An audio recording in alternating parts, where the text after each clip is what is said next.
Government Order of the Day, number 3. Heritage New Zealand, Pouhere Taonga Bill, second reading. Mr Speaker. Honourable Chris Finlayson. Speaker, I move that the Heritage New Zealand Pouhere Taonga Bill be now read a second time. This bill repeals and replaces the Historic Places Act 1993. The Local Government and Environment Select Committee considered the bill and recommended it be passed with a number of amendments to which I will shortly refer. Mr Speaker, one of the original drivers of this bill was a concern about the structure of the Historic Places Trust, which is a Crown entity with branch committees and elected board members. So in 2009, the Ministry of Culture and Heritage undertook a review that concluded the structure was contributing to a lack of clarity around the Trust's regulatory and advocacy roles. So a main aim of the bill is structural reform of the Trust to clarify this matter. The bill disestablishes the 3 board positions elected by the wider membership and creates 2 new board positions to be filled by ministerial appointment. And this will mean the board will consist of 8 members appointed entirely by the responsible minister. The 8-member Maori Heritage Council is retained. The bill also disestablishes the branch committees, and since the review I've been very pleased to see the number of independent advocacy groups that have formed, including a national umbrella, Historic Places Aotearoa, to which some regional groups are now affiliated. And Mr Speaker, this is advocacy coming back to its roots, citizens who care about our heritage getting together to ensure it's looked after and passed on to future generations. The new structure will enable the organisation to focus on its regulatory responsibilities and the advocacy groups to go about their work unconstrained by the priorities setting the rules and the conventions of a Crown entity. The second central theme of the bill is the need to better balance competing interests in our heritage, because it's sometimes a very difficult exercise to reconcile the admittedly very valid desire to preserve our nation's unique heritage with the need to promote new development. These differing perspectives were reflected in the submissions. Many wanted a stronger emphasis on property rights, but many others, including heritage advocacy groups and some iwi, were seeking more active protection for heritage. A recurring aim through many of the bill's provisions is to reduce costs and difficulties for property owners while enabling the future Heritage New Zealand to fulfil its statutory functions.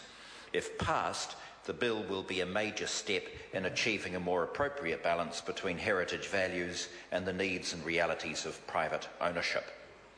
The third very important aspect of the bill I want to refer to is its response to the Canterbury earthquakes. As well as the devastation they caused the people of Canterbury, the earthquakes were a wake-up call for all of us that our heritage is often built on geologically unstable land. The bill was already work in progress at the time of the first earthquake, and it was clear straight away we would need to take pause to investigate the implications for this legislation. The lessons we learned from the earthquakes are reflected in this bill. The bill confirms Heritage New Zealand will have a role in providing advice to emergency authorities in heritage matters in a national or local emergency. We've also added a number of provisions for heritage management in a national disaster, including an emergency archaeological authority to ensure the process can be as quick and responsive as possible while still respecting our heritage, so people can go about the business of recovery without getting tangled up in red tape. Mr Speaker, I now want to turn to the very good work of the Select Committee. The committee received 80 written submissions. I presented an SOP in October last year, which resulted in a further 15 submissions, and there were 36 oral submissions. I will now outline for the House the main issues and amendments which emerged.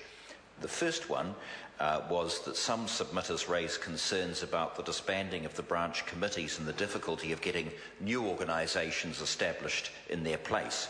As a result, there will be a new clause requiring Heritage New Zealand to take reasonable and practical steps to support independent heritage groups set up to replace the committees for a period of up to 12 months after the Act's commencement. A commonly occurring theme in the submissions was achieving better balance, in particular the need for greater consideration of property ownership and development interests in the decision-making of the organisation. The committee has proposed a number of amendments to redress the balance between these interests and the heritage values that have been a strong focus for the bill. An amendment to clauses 47 and 60 will require Heritage New Zealand, when considering an application for an archaeological authority, to take into account the same matters as the Environment Court. These include the extent to which protection of an archaeological site prevents or restricts the existing or reasonable future use of the site, and the interests of any person directly affected by the organisation's decision.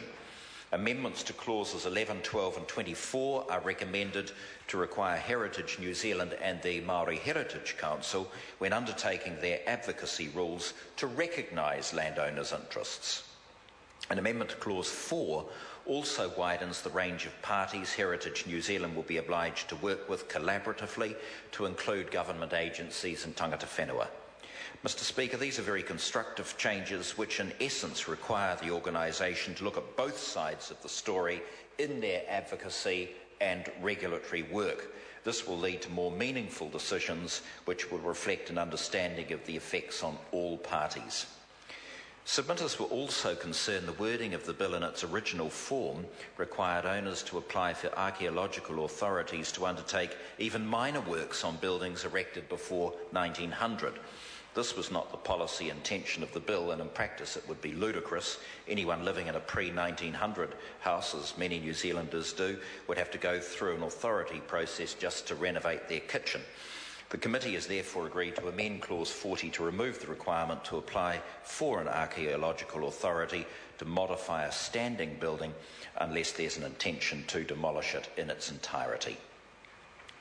Mr. Speaker, also resulting from the committee's consideration of submissions as a requirement for Heritage New Zealand to consult and develop policy in a greater number of areas, the original bill and SOP required Heritage New Zealand to develop and consult publicly on policy for administering the archaeological and registration provisions of the bill. Some submitters considered requirements for policy development should be expanded to other processes, and I'm pleased the committee proposes that Heritage New Zealand also develop and consult publicly on policies for the National Historic Landmarks List and for its role in advocacy work. This will ensure the public is involved in shaping policy in these very important areas.